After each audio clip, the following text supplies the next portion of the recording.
മിശിഹ അനുകരണം പുസ്തകം 1 അധ്യായം 25. നമ്മുടെ ജീവിത വഴികളിൽ തിരുത്തൽ വരുത്താനുള്ള തീക്ഷ്ണതയെക്കുറിച്ച്. പ്രത്യാശയ്ക്കും ഭയത്തിനും മധ്യേ ആടിയുലയുന്ന മനസ്സുമായി വലിയ ദുഃഖത്തോടെ ബലിപീഠത്തെങ്കിൽ അണഞ്ഞ് ഒരുവൻ ഇങ്ങനെ പ്രാർത്ഥിച്ചു: ദൈവമേ, അങ്ങയുടെ ശുശ്രൂഷയിൽ ഞാൻ എങ്ങനെ സ്ഥിരതയുള്ളവനാകും? ഉടനടി അവൻ തൻ്റെ ഹൃദയത്തിൽ ദൈവസ്വരം കേട്ടു: ഇതിനുള്ള ഉത്തരം നിനക്ക് അറിയാമായിരുന്നെങ്കിൽ നീ എന്തു ചെയ്യുമായിരുന്നു? അത് ഇപ്പോൾ തന്നെ നീ ചെയ്യുക, നിനക്ക് സമാധാനമുണ്ടാകും. തക്ഷണം സമാശ്വാസവും സ്വാന്തനവും കൈവന്ന അവൻ തന്നെ ദൈവഹിതത്തിന് ഏൽപ്പിച്ചു കൊടുത്തു. അതോടെ അവൻ്റെ ആകുലതകളൊക്കെ അവസാനിച്ചു. പിന്നീട് തനിക്കെന്ത് സംഭവിക്കുമെന്ന് അറിയാൻ അവിടുന്ന് ഒരാഗ്രഹവും തോന്നിയില്ല. പകരം ദൈവഹിതം കൃത്യമായി തിരിച്ചറിയാൻ അവൻ അഭ്യസിക്കുകയും ഓരോ സത്പ്രവൃത്തിയും അതിൻ്റെ പൂർണ്ണതയിൽ ചെയ്യാൻ അവൻ ആരംഭിക്കുകയും ചെയ്തു. ദൈവത്തിൽ വിശ്വാസമർപ്പിച്ച് നന്മ ചെയ്യുക, അപ്പോൾ ഭൂമിയിൽ സുരക്ഷിതനായി വസിക്കാം.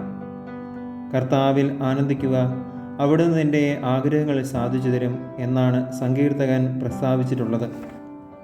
ആത്മീയ പുരോഗതിയിൽ നിന്നും തെറ്റുതിരുത്തലിൽ നിന്നും നമ്മെ പിന്നോട്ട് വലിക്കുന്ന ഒരു കാര്യമുണ്ട്.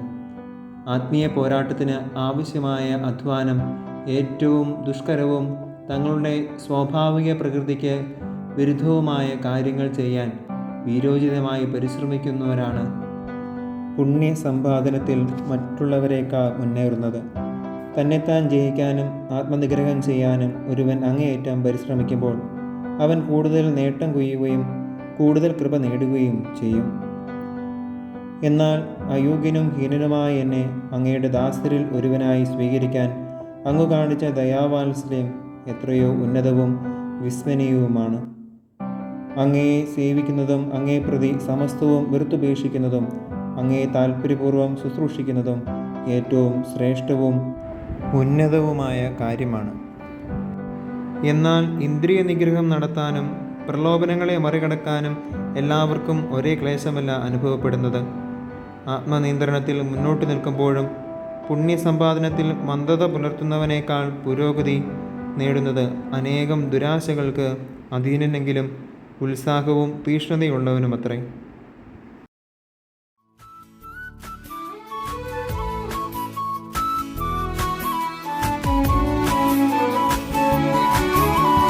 പാവനാത്മാവെ വരിക വേഗം, ദാസരിലെന്നും വസിച്ചിടേണം. പാവനാത്മാവെ വരിക വേഗം, ദാസരിലെന്നും വസിച്ചിടേണം. നിന്നാലെ നിർമ്മിതമായ വൃത്തിൽ ദിവ്യപ്രസാദം നിറച്ചിടേണം. നിന്നാലെ നിർമ്മിതമായ വൃത്തിൽ ദിവ്യപ്രസാദം നിറച്ചിടേണം. ആശ്വാസദായക പാവനാത്മാ, ദൈവീക ദാനവും സ്നേഹവും നീ, ജീവൻ തരുന്നൊരരുവിയും നീ, അഗ്നി നീ, ആത്മാവിൽ ലേപനവും നീ.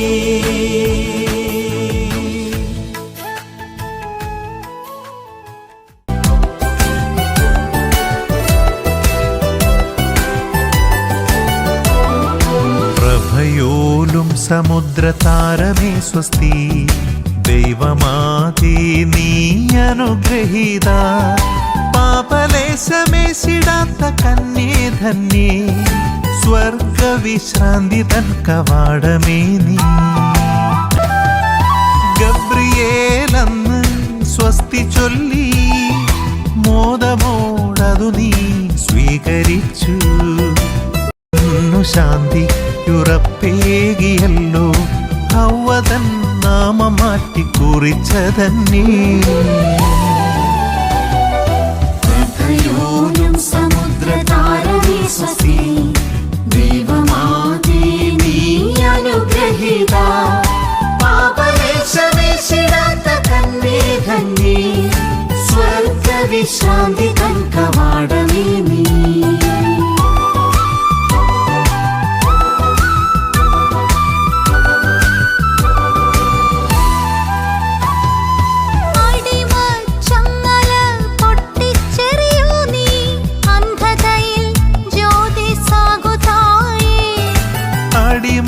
ചങ്ങല പൊട്ടിച്ചെറിയൂ നീ, അന്ധതയിൽ ജ്യോതിസാകുതായേ. സർവരോഗവും അകറ്റണേ അമ്മേ, സമ്പൂർണ്ണമോദം യാചിപ്പൂ ഞങ്ങൾ. പ്രഭയോനം സമുദ്രതാരമേ സ്വസ്തി. എൻ്റെ ആത്മാവ് കർത്താവിനെ മഹത്വപ്പെടുത്തുന്നു. എൻ്റെ ചിത്തം എൻ്റെ രക്ഷകനായ ദൈവത്തിൽ ആനന്ദിക്കുന്നു. അവിടുന്ന് തൻ്റെ ദാസിയുടെ താഴ്മയെ കടാക്ഷിച്ചു. ഇപ്പോൾ മുതൽ സകല തലമുറകളും എന്നെ ഭാഗ്യവതി എന്ന് പ്രകീർത്തിക്കും. ശക്തനായവൻ എനിക്ക് വലിയ കാര്യങ്ങൾ ചെയ്തിരിക്കുന്നു. അവിടുത്തെ നാമം പരിശുദ്ധമാണ്. അവിടുത്തെ ഭക്തരുടെ മേൽ തലമുറകൾ തോറും അവിടുന്ന് കരുണ വർഷിക്കും.